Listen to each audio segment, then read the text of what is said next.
Con Julio, con quien hicimos este álbum, nos conocemos hace muchísimos años, muchísimos. O sea, yo le masterizaba tracks a él y siempre me decía, vamos a juntarnos a hacer música, vamos a juntarnos a hacer música. Y yo estaba full con el estudio y nunca tenía tiempo. Pero, y también me conozco, soy medio solitario, ¿no? Me cuesta, yo soy muy del link, de la conexión. Y me cuesta mucho esa parte. Yo siento que la parte de la creación es muy íntima. Entonces, como soy yo, no se me da con cualquiera sentarme a crear, ¿no? Es como que tengo que tener un link, un vínculo ahí. Y bueno, siempre nos llevábamos bien y hablábamos y todo. Y entonces, por ahí del 2019 ya charlábamos mucho, o sea, nos veíamos de vez en cuando, charlábamos mucho y teníamos esta cosa de la cosa conspiranoica. Bueno, estábamos como cansados los dos. Bueno, él traía unas locuras muy grandes en la cabeza, pero bueno, con él nos sentábamos a charlar y se nos pasaba el tiempo, pero cabrón, así era, charlas y charlas, empezábamos con locuras, y entonces él tenía algunas cosas medio armadas, todo, empezamos a jugar, y bueno, empezamos a jugar con la música, y mientras jugábamos había más charla que música. O sea, salían estas teorías de cada quien, de la Matrix y de cómo estamos dominados por la tecnología, cómo, o sea, hay un libro que yo leí que está buenísimo, que se llama HTML 2.0, que es anterior a donde estamos hoy, que es ya debemos estar arriba del 3.0, que eran redes. O sea, en el 2.0 era el tema de los blogs, la gente que escribía y todo esto. En el 1.0 era más lo que pasaba entre universidades, eran intranets, ¿no? Y bueno, ya venía lo que se hablaba las redes semánticas, o sea, lo que significaba que ya iba a poder interpretar tu forma de hablar y a partir de ahí empezar a buscarte y a perfilarte, ¿no? Sabemos todos que Google tiene un perfil de 6 meses nuestro que guarda, y a partir de ahí genera un patrón tuyo y sabe qué ofrecerte. La pregunta que yo me hago en mi cabeza y que me hacía en ese momento era, pero entonces lo que yo estoy viendo en internet es lo que quiero ver o es lo que me quieren mostrar. Eso era lo que yo me cuestionaba siempre, ¿no? Entonces, ¿qué tan real es lo que estoy viendo? ¿O me lo están poniendo para que lo vea? ¿No? Entonces era como esa cuestión que me daba como empecé en el 95 cuando empecé a navegar y me metí y decía, bueno, ¿qué hay? Me metí a las páginas web y eran canales de IRC y yo decía, ¿qué hay detrás de esto? O sea, ¿cómo hago yo para ver esto y quién está detrás de esto? Y ahí aprendí a programar en HTML, ¿no? De puro loco nomás por entender qué pasaba detrás. Entonces, bueno, hablábamos mucho de todo eso y mientras íbamos haciendo música y íbamos jodiendo y esto y lo otro, y ya empezamos a divagar con una historia de un personaje y que este personaje pues era la historia de la canción, porque pues hablábamos de la onda de tocar como banda y eso, y yo no tenía ni el tiempo ni él tampoco, pero sí queríamos hacer esta música y crear como un personaje virtual que sea este personaje, ¿no? Y a partir de ahí nace esta idea, ¿no? Toda esta idea bien loca. Y empezamos a darle vuelta, y entonces empezamos a armar canciones, a escarbar en cosas que por ahí Julio tenía tirada, que no eran nada, y empezar a escarbar a partir de ahí y decir, a ver, vamos a meterle y agarrar una canción y decir, no, para esto, vamos a agarrarlo y le quiero meter una onda acá, así unas cuerdas y esto. Y era todo como muy loco lo que estábamos planeando. Y entonces empezamos con esta historia de divagar y pensar que podía ser una miniserie, ¿no? Que eso podría ser una miniserie para un Netflix, una cosa así. Entonces eso nos puso todavía más las pilas en concentrarnos en el proyecto, ¿no? En que tenía que tener un hilo conductor y tenía que existir toda esta historia. Todo esto era en charlas. Más, hay un post de octubre del 19 mío, creo que es de octubre o junio del 19, no me acuerdo, donde yo hablo de este tema y estoy con una nariz de payaso, ¿no? Estábamos trabajando sobre eso. Y entonces empezamos con toda esta locura y nos juntamos. O sea, la hija de Julio y mi hijo iban a la misma escuela, entonces a las 8 de la mañana llevaba a Teo a la escuela y de ahí me iba vivía en la zona hotelera, en Isla Dorada, entonces me iba a la zona hotelera y le dábamos duro hasta que salían los pibes de la escuela a las 2 de la tarde, nos volvíamos y ya cada quien a sus actividades, ¿no? Y así era toda la semana. Todos los días. Trabajábamos y hacíamos, o sea, jugábamos con la música, nos poníamos a tocar, hacíamos cosas bien locas, no, para, vamos a grabar eso. Y nos poníamos a grabar y grabamos pedazos de cosas, que para eso fue genial usar Ableton. Realmente creo que es una herramienta maravillosa para este tipo de composición libre, porque grabábamos, no sé, dejábamos un loop y grabábamos fragmentos de pianos o sonidos, empezamos a jugar con los efectos, todo usamos, no sé, el Eventide, usábamos todos efectos así de pedales y todo, y empezamos a jugar y le movíamos todo y grabábamos todo, y después empezábamos a escuchar y a cortar, este pedazo está bueno, mirá, vamos a agarrarlo, y era empezar a hacer este collage, convertirlo en canciones, ¿no? Entonces, bueno, avanzamos, hicimos muchas canciones, yo creo que debe haber como unas 14, 15 canciones había, que las fuimos descartando a medida que íbamos avanzando y dijimos, no, pues ya esto como que ya no conectábamos con la canción. Todavía no había un hilo en el orden. Eso fue, o sea, como que teníamos historias diferentes.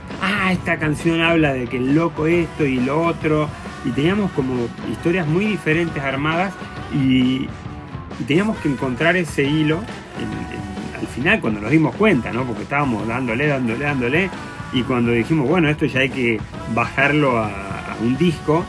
Y entonces, pará, no, pero si esta canción habla de esto, no la podemos poner acá porque no se interpreta. Entonces fue el desafío de empezar a armar eso. Y teníamos las canciones casi terminadas, había algunas cosas que no las habíamos terminado, que estaban como, después grabo la voz, y después hago esto, y después siempre, viste, era como que se posponía, porque aquel loco, no te van a cantar, y no, lo voy a hacer así. Y entonces llegó la pandemia. Y Cancún todo cerrado, no se podía ir a ningún lado, no podía salir a ningún lado. Ya estuvimos 2 años sin hacer nada, como cada quien encerrado en su mundo, con sus cosas, yo a full, porque con la compañía estaba full. O sea, el tiempo que tenía que le podía dedicar a hacer música ya no lo tenía, porque era todo el tiempo las redes, estar ahí, observar, entender cómo estaba el comportamiento de las redes, bueno, toda esa parte que era para la para la compañía, ¿no? Entonces básicamente ahora estaba en la Matrix, dándole, ¿no? Y entonces, bueno, salimos de la pandemia y empezamos a juntarnos un poco, ya no teníamos el tiempo ni el sincro. Yo ya había mezclado el disco una vez y era como, no, pero acá me gustaría grabarle tal cosa, acá me gustaría grabarle tal otra, y como que, viste, esa cosa de la indecisión de no terminar. Por ahí el Julito era más así y yo le decía, no, pues ya está, no le muevas más, para el próximo, le decía, para el próximo disco, ¿no? Entonces, no, que sí, que no, que sí, que no, que sí, que no. Bueno, ya me metí, o sea, estábamos con eso, que nos veíamos de vez en cuando, que charlábamos, ya nos juntábamos más a charlar y al fin, vamos a grabar, sí, caía, nunca grabábamos, nos poníamos a charlar y ¿entendés? Yo estaba muy a full con su negocio también, yo a full con los viajes, con la compañía, viajando por toda Latinoamérica, dando charlas, todo. Bueno, viene lo del Dolby, me meto mucho en el Dolby y fue como dije, este disco lo tengo que mezclar en Atmos. Y fue cuando lo empecé a mezclar, lo mezclé 3 veces el disco. Porque lo empecé mezclando porque había aprendido cosas, pero tenía que comprender muchas, ¿no? Y escuchar y decir, esto se escucha bien, esto se escucha mal. Entonces, técnicas, trucos, en ese momento tampoco había tantas herramientas, iban saliendo herramientas nuevas, dejaba y decía, no, esto es una porquería, y iba para atrás y empezaba de cero. Abría un proyecto nuevo, cargaba de vuelta los stems y a empezar a trabajar, ¿no? Y tener el Ableton por un lado y el Pro Tools por el otro, entonces ir exportando lo que necesitaba, como lo necesitaba, e ir metiéndolo. Y bueno, estábamos ahí que sí, que no, que esto, que lo otro, y bueno, vino la noticia. Yo ya lo venía viendo a él con un problema, le sangraba la nariz, decía, loco, hacete ver. Y bueno, cuando se hizo los análisis le descubrieron un tumor en la cabeza y de ahí fue una cuenta regresiva, ¿no? Me propuse mezclar el disco de vuelta en Atmos, lo mezclé todo, o sea, lo revisé, ya abrí, hice revisión de sesión, de cada sesión, y lo terminé de definir así como sentía que tenía que ser. Y entonces hablaba con Julio, estaba con los tratamientos y todo esto, y hablábamos y le decía, boludo, tenemos que bajar la historia. Le decía, yo la puedo contar, pero quiero que la contemos juntos porque necesito, o sea, afirmar ciertos términos que teníamos, que a lo mejor yo me los acuerdo de una manera, pero si los dialogamos son diferentes, ¿no? Entonces, a medida que él estaba en este proceso difícil, ¿no? Porque vernos muy seguido y ver el deterioro, todo fue muy complicado. Entonces empecé a armar toda la historia, mirá, si te comparto la pantalla para que lo veas, porque está muy cabrón. Déjame que lo abro. Ya sabía cuál iba a ser el desenlace final de la historia y dije, hablaba con él, entonces le digo, es que esto hay que compartirlo, esto tiene que quedar la huella en algún lado, quería dejar. Entonces yo trabajo mucho con inteligencia artificial,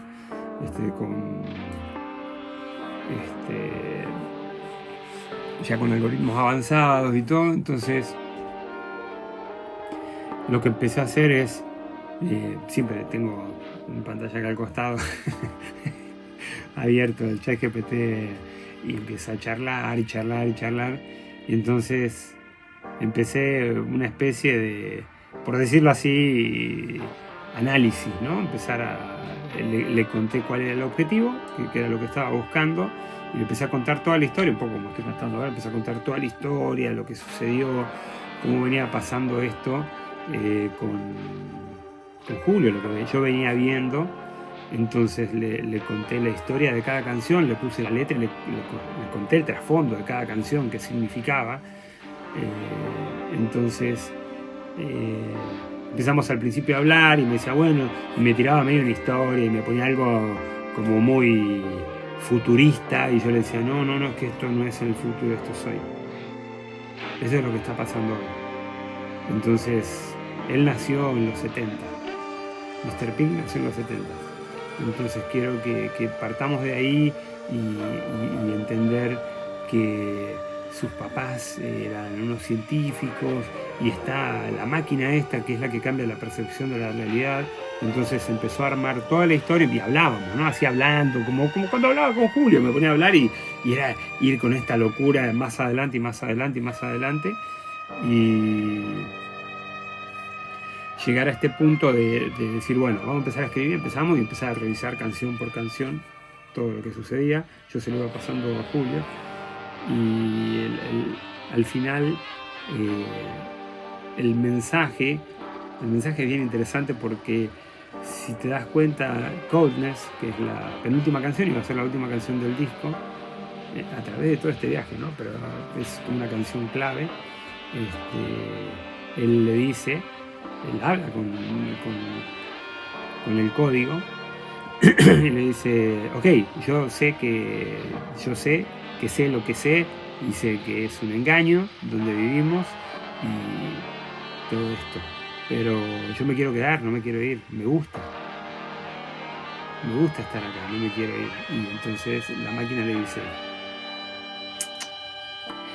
las reglas del juego eran esas y tenés que partir.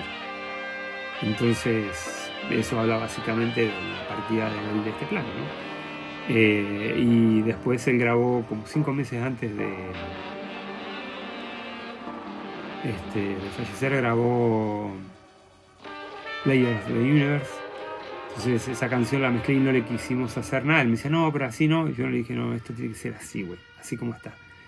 Entonces lo dejé completamente pura como era, y era esa cuestión de, o sea, como que ya saliste del juego y te quedaste en ese vacío con tu instrumento nada más. Y entonces dejás las últimas palabras y partís como un jugador del universo, ¿no? Ya no perteneces a este plano, ¿no? No sé, eso. Y después hay cosas como, por ejemplo, yo ya estaba armando el disco, pero no estaba Cronos. Esa canción no iba a ir porque las voces estaban mal grabadas y estaba muy saturada. Había mucho unas locuras ahí cuando la primera intención fue la rompimos demasiado y no quedaban bien. Entonces esa canción siempre estuvo relegada a volver a grabarse. Vino la pandemia, no se grabó, pasó la pandemia, nunca me decía, no, es que no tengo onda como para cantar. Siempre me las tiraba, hasta que pasó esto y ya no podía cantar, no podía hacer nada. Y ya había armado, ya tenía la historia. Ya tenía la historia esta, que te cuento, que está acá, que viste mi board, como yo trabajo. Ya tenía esa historia, pero me faltaba Cronos. Sentía que esa canción necesitaba que esté ahí porque marca un punto de inflexión en el disco, ¿no? Y aparte es importante porque Cronos es parte de la historia, es el tiempo. Era importante que esté porque habla sobre el tiempo, justamente. Entonces, el dios del tiempo, ¿no? Entonces, que está simbolizado con la tapa del disco, que es el reloj. Entonces, y él está parado, en la tapa viste que está parado frente a Cronos, el tiempo. Entonces, le dije, no, esa canción la voy a meter. Hablé con otro amigo, que es Luis García, que es un amor, y él está encargado en la Fonoteca Nacional, encargado de restaurar audio. Es restaurador de audio, y él, por ejemplo, hay cosas que él ha restaurado que se mandaron esto cuando mandaron estos documentos a la base espacial, que quedaron ahí como de la historia y todo. Bueno, él fue uno de los encargados, uno de los audios que él hizo, se mandó ahí, fue para eso. Entonces le paso los audios y le digo, mira, está muy destruido, no sé qué hacer. Y los escuché y me dice, no, es que realmente no se van a poder recuperar mucho. Y dije, bueno, si no lo puedo arreglar, lo voy a destruir más. Y entonces toda la intención de la mezcla está bueno porque es todo el ambiente de la canción es una cosa, pero visualmente el personaje, Mr. Pink, que está cantando, este personaje, todo el tiempo se está apareciendo y desapareciendo de la canción con un degradado, como si se estuviera desmaterializando, como cuando tenés esta cuestión, las moléculas se van separando todo. Entonces tiene toda esa sensación la voz todo el tiempo. Por ahí, por un momento, hay unos coros y aparece la voz y va hacia atrás y vuelve, empuja hacia adelante. Está hecho con efecto, o sea, eso está trabajado con compresores para que bombeen todo. O sea, toda la intención de cambiar la jugada y usar la voz como una herramienta más dentro de la mezcla, pero como un instrumento. Entonces está bien loco porque pues se logró un efecto buenísimo. Me encantó porque es como la Matrix. Es como si vas apareciendo y te desapareces, ¿no? Está bien loco. Entonces, pues esa canción, bueno, se agregó después y ahí fue volver a hablar, o sea, y decirle, bueno, a ver, vamos a agregar en esta parte de la historia esto porque es importante, darle todo el contexto. Bueno, te va diciendo cosas, pero bueno, no es por ahí, es por acá, fíjate esto, y hacer que esa historia embone y que tenga que ver, porque estaba ahí, pero era un hueco, ¿no? Entonces, así fue que se armó, bueno, que armé todo el disco, lo mezclé, bueno, y programé la página web en HTML, con lo que sé hacer de HTML y todo eso. Programé la página web para que esa página, para que quedara ese documento, porque, o sea, era importante contar la historia del disco, porque vos escuchás la música y te puede gustar o no sé. Para mí el disco es hermoso, ¿no? Tiene un mensaje muy especial el disco, pero siento que cuando lees la web, cuando te metes a la web y revisas todo, ahí es como que te hace un crank la cabeza y te lleva a un despertar, ¿no? Te lleva a pensar realmente que pues estos aparatos nos tienen controlados, que lo que nuestros ojos hacen, la cámara de los teléfonos te están viendo todo el tiempo, la cámara frontal, y lee microexpresiones, todo, y con eso los algoritmos de Instagram, TikTok, Facebook, todos te están bombardeando con información porque te van entendiendo lo que te quieren poner. Entonces, si digo, pasa, vos te pones a hablar de, no sé, me pasó una anécdota con mi hijo, ¿no? Fuimos a comer a un lugar, a desayunar, y tenían un ventilador, acá por el calor, viste, en Cancún, tenían un ventilador gigante, y me dice mi hijo, mirá papá, para poner la casa en el patio. Y era ruidoso el ventilador. Le digo, vos sabés que hay unos de estos, así grandes, industriales, que son silenciosos. Digo, traen la forma de la pala, es diferente, jalan más aire, pero va más lento, entonces hace menos ruido y circula el aire y todo. Pasen, nos sentamos en la mesa, agarro el teléfono así, y era ofertas de ventiladores industriales silenciosos. Y le mostré a mi hijo y le digo, mirá, para que veas y entiendas de que nos están controlando todo el tiempo. Entonces, eso. Bien loco. La historia es bien interesante. Bueno, Pink Seller, este nombre se escogió, fue de darle vueltas. Julio, o sea, siempre estaba con el tema de pink, ¿no? Le gustaba el pink. Y pues nos reíamos porque Pinky Cerebro, empezamos como tonterías así, ¿no? Y después decíamos, no, pero Pink tiene que tener un apellido, qué sé yo. Y empezamos a buscar, boludo, no sé, buscamos en internet, así, cosas, y después nos dimos cuenta, o sea, buscando así, encontramos que Seller era como que sonaba importante, ¿no? Como que era un apellido importante. Entonces, fue de ahí que lo elegimos, no tiene, no tiene como una historia como tal. Lo que sí, la historia, Margaret y Carl son los papás de él, que son, bueno, estos papás virtuales,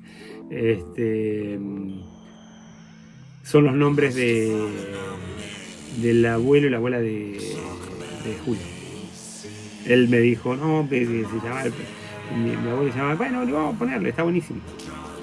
Y así que fue que quedó. O sea, también estábamos ya en esta etapa donde yo quería que quedara esta parte de él, o sea, escrita en el firmamento, ¿no? Bueno, tiene que ver, y In Code We Trust, el nombre del disco, tiene que ver con todo lo que hablamos, ¿no? Al final terminamos, o sea, tenés que terminar creyendo en el código, porque el código es el que te maneja.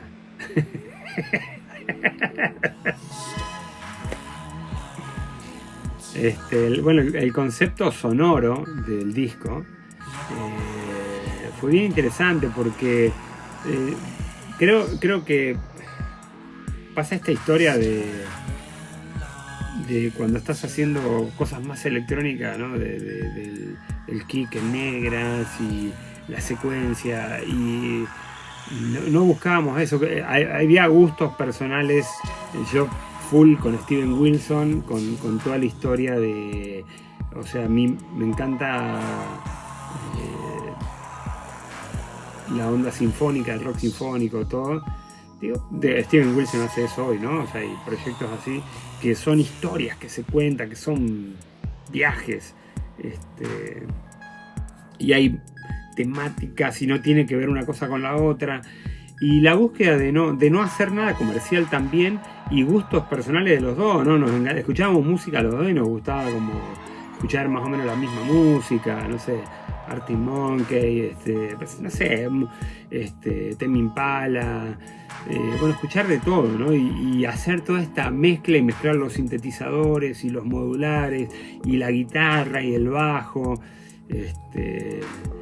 o sea, tratar de fusionar toda esta historia, pero que no tenga la idea, o sea, el hilo fundamental era que no necesariamente tenía que ser este formato concebido comercial, donde la voz tiene que sonar perfecta y tiene que ser así, si no era todo más creativo, todo eran instrumentos. Entonces te das cuenta que la voz está ultra procesada, tiene miles de cosas y voces por atrás en diferentes afinaciones, que se mueven, que van, que vienen. O sea, fue como, hablábamos justamente de no encasillarnos en hacer algo conceptual que todo el mundo hace, que la voz tiene que estar ahí y la estructura de la introducción, intermedio, puente, no existe nada de eso. Realmente era como traemos esta locura de la historia, era más bien como un hilo conductor de una historia. Estábamos musicalizando ideas locas que teníamos en la cabeza, la historia de este personaje en esa canción, ¿no? Entonces, un poco estamos musicalizando esa película mental que nosotros hablábamos, y por eso no tiene forma de canción, digamos, de estructura de canción normal, como quien dice, ¿no? O sea, el concepto auditivo que tiene es el de toda la música que nosotros escuchábamos y el sello que nosotros le queríamos dar, y la mezcla de dos cabezas diferentes, ¿no?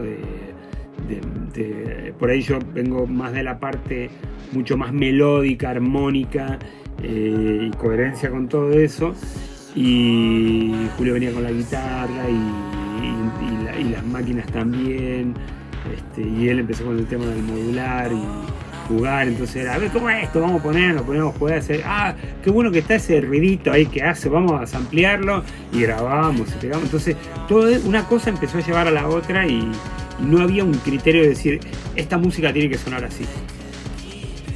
Lo fuimos descubriendo, y la mezcla fue al final la cereza del pastel, ¿no? Cómo fue concebida la mezcla fue lo que terminó de definir el carácter del disco. Bien, las letras de las canciones las hizo Julio al final, porque él era el que escribía en inglés muy bien, porque es nativo para él, y pues él aterrizaba todas las ideas a papel, como quien dice. Las íbamos charlando, por ahí eran las letras eran frases ahí, no tengo esta idea de esta frase, ¿no? Y a ver cómo, ahora sí que como se dice, que cuando llega el de la letra tiene que agarrar el martillo y el cincel para meterle la música. Entonces, bueno, veíamos y de golpe charlábamos, y ya me iba y volvía y me decía, mirá, ya escribí esto. Entonces pues ya iba escribiendo todo, pero fue un trabajo así en equipo, muchas cosas que él ya tenía medio escritas, por ahí tenía cosas escritas que se terminaron adaptando para el disco. Hay que entender que él era 100.000 veces más conspiranoico que yo.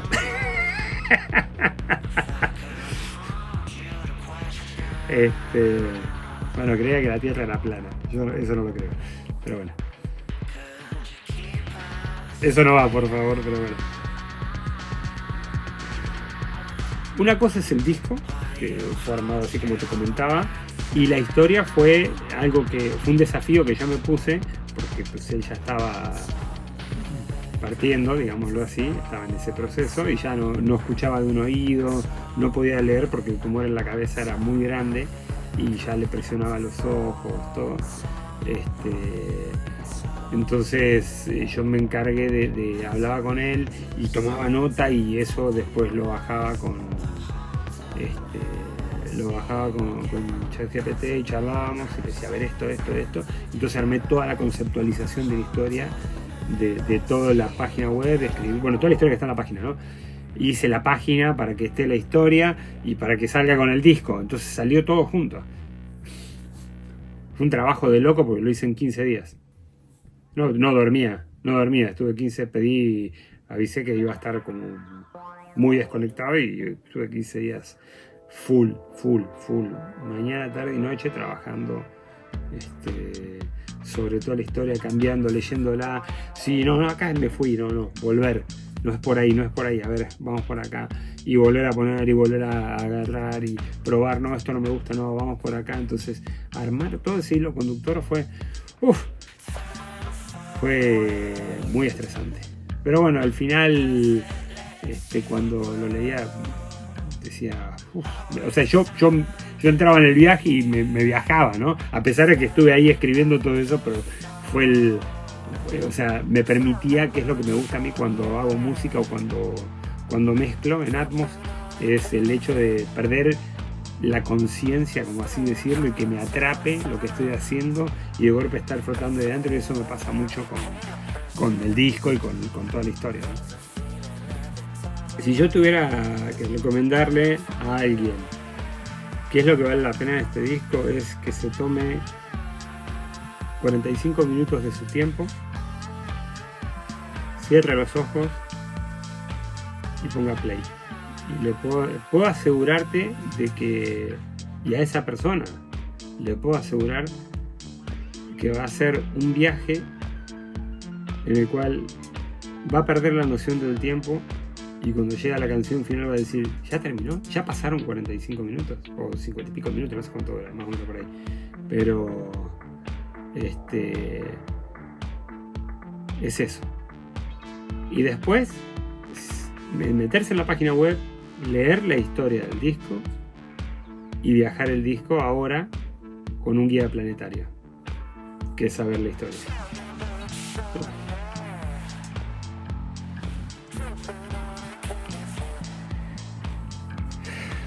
¿Qué significa para mí este disco en mi vida? El amor incondicional. O sea, llegar a hacer todo lo que hice para dárselo a Julio para que lo viera en vida fue maratónico. O sea, yo, si me preguntás hoy y me decís, tenés 15 días para escribir una historia de un disco y programar la página web y que todo tenga que ver y esté programado listo para que salgan plataformas, te diría, no, ni loco, no lo puedo hacer. Pero eso, amor incondicional. Los principales retos que me enfrenté: soy una persona muy autoexigente y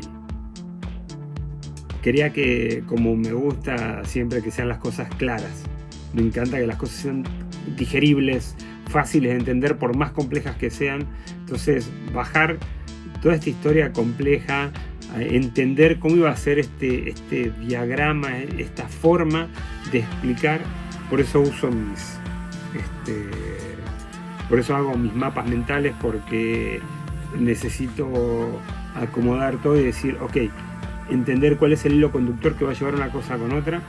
Entonces el desafío más grande para mí fue hacer que todo sea lo más entendible posible. Por eso el disco tiene, la página web tiene esta historia de primero hablando de él, después habla de la historia de él.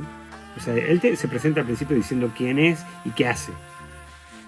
Después habla de la historia de él y te cuenta del viaje que va a haber con el disco, y después hay un análisis canción por canción donde te explica absolutamente todo, el contexto, qué quiere decir cada frase, porque hay canciones que tienen muy poquita letra pero quieren decir muchas cosas. Entonces, por ejemplo, como Corduroy, ¿no? Porque básicamente Corduroy dice que él ama este olor a corduroy que le recuerda cosas. Entonces tiene una simbología eso en el disco, ¿sí? Y que después está atado más al final con otras canciones. O sea, ahí está bien interesante todo eso. Entonces tratar de hacerlo lo más claro posible, lo más concreto y claro posible, fue el desafío más grande. Y el tiempo, que estaba contra el reloj. Lo que, bueno, el trabajo, por ejemplo, diferente que hay en este disco comparado a otros es la libertad compositiva y de arreglos. Una libertad que me encanta, que a veces estar en un cierto estilo te condiciona, y acá no había condiciones, era completamente abierto. O sea, entonces el descubrir, el no decir, pongo esto y hace un ruidito, uy, qué loco, lo voy a poner, no, sino que ese ruidito tenga un sentido, que te diga algo, que eso tenga que ver con toda la obra, ¿no? Al final, cada canción es como una pintura, que vos la ves y te transmite algo. Entonces cada uno de estos elementos tenían que tener un trabajo importante dentro de la obra. bueno, lo que tratábamos de transmitir en la parte musical, en todo lo que hacíamos, era un poco... acordémonos que esto, en la locura que se armó, pensábamos en una miniserie de 8 capítulos, ¿no? Que esa era la idea al principio, eran que hubiera 8 canciones nada más, y después bueno, fueron creciendo cada vez más y más, porque la historia necesitaba agregar algo más, momentos. Entonces, más bien era como que hacíamos una imagen mental del momento de esa canción, y de ahí empezamos a crear como esta parte de la musicalización para la película. Pero era como toda la música completa, como si fuera un videoclip, por ponerlo así, pero había una imagen, ¿no? Por ejemplo, en Seven Mirror es una canción, hay un saxo que está todo dado vuelta con efectos y todo, y la idea es que él en ese momento, después del viaje de las canciones anteriores, llega, o sea, es como cuando esa onda 80, ¿no? De los pasillos de las calles en New York con las luces de neón, caminando, y llega a su apartamento y él se acuesta y se mete hacia adentro y empieza todo este viaje de los 7 espejos y seños, y cuando sale y despierta el otro día, después viene a Calla. Es una canción que habla más sobre el amor incondicional, entonces él despierta y está recargado, y la canción es como él manejando y viajando y sintiéndose pleno y todo. Entonces es como está pensado más como musicalizar momentos. Entonces es eso lo que tiene el disco. Bueno, el hardware, el software que fue indispensable en este disco son varios. Digo, bueno, por ejemplo, como hoja para escribir, Ableton, que es increíble porque tiene mucha libertad. O sea, vos podrías armar, por ejemplo, no sé, agarramos, escuchá esto, y un loop de una guitarra, ¿no? Tocar algo de una guitarra, entonces lo grabábamos, lo loopeábamos y le tirábamos una base ahí, y empezábamos a armar cosas locas arriba, y eso cada vez iba empezando, estirando más y siendo cada vez más grande, ¿no? No, pará, y ahora vamos a agarrar y vamos a pasarlo por el Eventide. Entonces enchufábamos al Eventide y empezábamos a dar con todas, ¿no? Entonces, el disco está basado básicamente en hardware. Sí, está completamente basado en hardware. El software fundamental, bueno, el Ableton que se usó en ese momento, y después el Pro Tools para mezclar en Dolby Atmos, que creo que son las dos cosas fundamentales. Pero reverberaciones, los pitch de las voces, todos son Eventide, no sé, la Ursa, otras reverberaciones de hardware que tenía yo en ese momento. O sea, hay de todo. O sea, hay la Yamaha, la SR1B, o sea, hay no sé, hay muchas cosas de hardware, pedales que enchufábamos, el Peak en ese momento, porque no estaba el Summit, tenía el Peak. Entonces, muchas cosas creadas con el Peak, muchas cosas creadas con no sé, con Volcas, o juguetitos chiquititos, las cosas más significantes y tontas que te puedas imaginar, y las usaba porque eran buenas para ponerlas ahí, ¿no? Entonces era muy creativo, todo era muy creativo. Entonces creo que es grande, pero pues el software que se usó que nos permitió crear de esa manera fue Ableton. O sea, para mí el álbum nació cuando pude mezclar en Dolby Atmos. Anteriormente lo había mezclado 2 veces, y no estaba contento. A mí me gustan las mezclas muy 3D, y la música era muy 3D, y el estéreo no te da para hacer un 3D. Y cuando llegó Dolby, es que ya yo me puse a mezclar y todo, fue así como o sea, para mí fue muy emocionante, muy emocionante, porque o sea, lo que se generó fue la posibilidad de crear este landscape, este paisaje sonoro, y estar como uno se siente realmente cuando hace música, inmerso en la música, ¿no? Metido dentro de la música. Entonces estos sonidos que pasan por detrás, que las puedes vivenciar con auriculares en Apple Music, por ejemplo, ¿no? Voces que te pasan por atrás, sonidos, cosas que van por arriba, todo. Escuchás eso y para mí fue ahí, o sea, fue Incógnito Dross es concebido para Atmos, aunque en ese momento no estaba pensado así. ¿Por qué considero importante Dolby Atmos en la música hoy en día? Yo creo que es simple y sencillamente porque es la posibilidad de escuchar como realmente escuchamos nosotros, en binaural, sin la necesidad de tener un sistema, hablando de auriculares. Es la posibilidad de escuchar como escuchamos en la vida. O sea, no sé, un ejemplo que siempre doy es el hecho de si yo estoy en mi estudio y me puse los auriculares para mezclar y tiro una guitarra a la izquierda, la voy a escuchar en mi auricular izquierdo, ¿sí? Y la paso a la derecha y se escucha en el derecho. Pero si yo lo pongo en las bocinas, voy a escuchar más fuerte el lado izquierdo que el derecho y con una ecualización diferente, y el cerebro se va a encargar de hacer toda esa medición de distancia, ecualización y todo, y determinar cuál es el punto de escucha.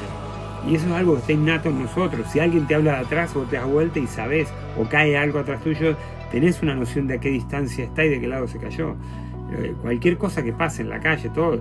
Es más, lo que pasa es que nosotros usamos como punto importante de anclaje de escucha la vista, porque los ojos están pegados con los oídos, o donde vos mirás, tu oído está, el cerebro está interpretando lo que hay donde vos mirás. Pero si se lo propongo, párense en la esquina, en una calle, miren todo y cierran los ojos por un momento, si quieren llevar a alguien para que los cuide, pero cierran los ojos por un momento y se van a dar cuenta que el audio va a ser y se va a abrir en 3D y vas a empezar a escuchar cosas atrás que no le estabas prestando atención porque tu cerebro está vinculado con la vista. Y eso es lo que tiene de bonito el hecho de mezclar en Atmos, es que dejas de ver dos bocinas para entrar a un universo gigantesco, siempre y cuando las mezclas estén bien hechas. Bueno, las problemáticas y falsas percepciones que tienen los usuarios hoy en día con respecto a Dolby creo que son como todo. Cuando no conoces, tenés miedo y entonces decís que no sirve. En vez de abrirte a aprender, pensás que no sirve. Yo he leído cosas como quieren destruir los home studios y lo que nos quieren vender son bocinas. Primero, Dolby no vende bocinas, o sea, no va por ahí, no es por ahí. Creo que hay que tener la mente más abierta, y como toda nueva revolución, digo, a pesar de que Dolby ya tiene bastante tiempo en el mercado, porque está desde el 2012 para audio, ¿no? Entonces, con lo que es Atmos, porque antes estaba el surround, ¿no? Lo que escuchabas en cine o el 5.1. Entonces, la diferencia que tiene es que, por ejemplo, por dar ejemplo, lo que pasaba con el cuadrafónico, por ejemplo, con el cuadrafónico lo que pasaba era que había como 7 códecs diferentes para cuadrafónico, entonces vos tenías que tener una tornamesa con ese códex, otra con otro códex, y no podía comprarte 7 tornamesas para escuchar 4 discos que se producían en cuadrafónico, ¿entendés? Entonces por eso era obvio que era candidato a la muerte. Con respecto al 5.1 y todo esto, estaba pensado para película, pero igual había discos que se mezclaban así. Era una mezcla que tenías que hacer aparte. Entonces pagaba la mezcla estéreo, la mezcla 5.1, eran formatos diferentes y era para 5.1 y chau. Entonces era como obligado. Cuando llega Dolby Atmos cambia todo, y lo que hace es que se vuelve un sistema adaptativo, porque vos haces una mezcla y esa mezcla tiene todos los formatos. Lo puedo escuchar en cuadrafónico, lo puedo escuchar en 5.1, en 7.1, en 7.1.4, en 9.1.6, en lo que quiera. Donde vos lo pongas se adapta. En estéreo, es más, la mezcla del disco en estéreo es un export de un re-render del 2.0 Direct, que es la mezcla estéreo, de la mezcla Atmos y masterizada con hardware, que es el master aquí en mi estudio, ¿no? Entonces, y suena genial. O sea, se escucha y suena súper bien. Entonces, a lo que voy en ese punto es que o haces una mezcla para todo, es genial, o sea, no es una problemática como tal. Lo que pasa es que sí, yo creo que sí hay un factor en contra, y esto lo he hablado con la gente de Dolby, porque tengo muy buena relación con ellos, es que la gente por ahí se imagina cosas que no son, ¿no? Y entonces a lo mejor se imaginan algo demasiado Hollywood, no va a suceder, y por ahí hay mezclas que son de maquila, hay muchas mezclas de catálogo, que mandan catálogos a estudios, y entonces como tienen que entregar de a 4 canciones por día, pues no hay un trabajo artesanal. Posicionan como el estéreo, abren un poquito y se van, vámonos. Entonces hay discos que suenan feos, hay discos que no están buenos. No son la gran mayoría, pero sí hay discos puntuales que no suenan bien, y hay discos que suenan que te parten la cabeza. El lado oscuro de la luna en Atmos o sea, se te salen las lágrimas. Es increíble. Entonces, creo que el contra es el miedo. Y otro ejemplo que doy para cerrar esto es, yo siempre doy el ejemplo, digo, como buen vintage que soy, yo vengo de la época de la cinta, entonces digo, cuando llegó el digital, todos decían, el digital es una porquería, no sirve para nada, no, el digital, la que va al analógico, loco, Yo quiero saber si alguien hoy quiere dejar de usar su DOI y volver a la cinta. No, ¿verdad? Nadie. A editar en cinta, no, nadie quiere hacer eso. Entonces, es tiempo.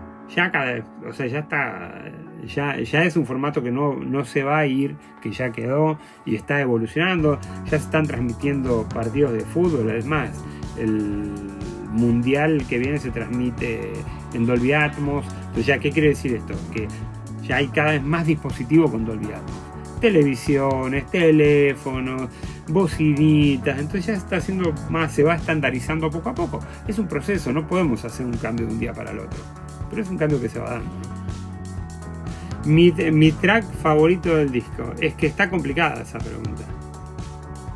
Está muy complicada porque realmente tendría que decir que el disco es un solo track y me encanta. No sé, es que cada canción tiene algo tan importante y tan especial.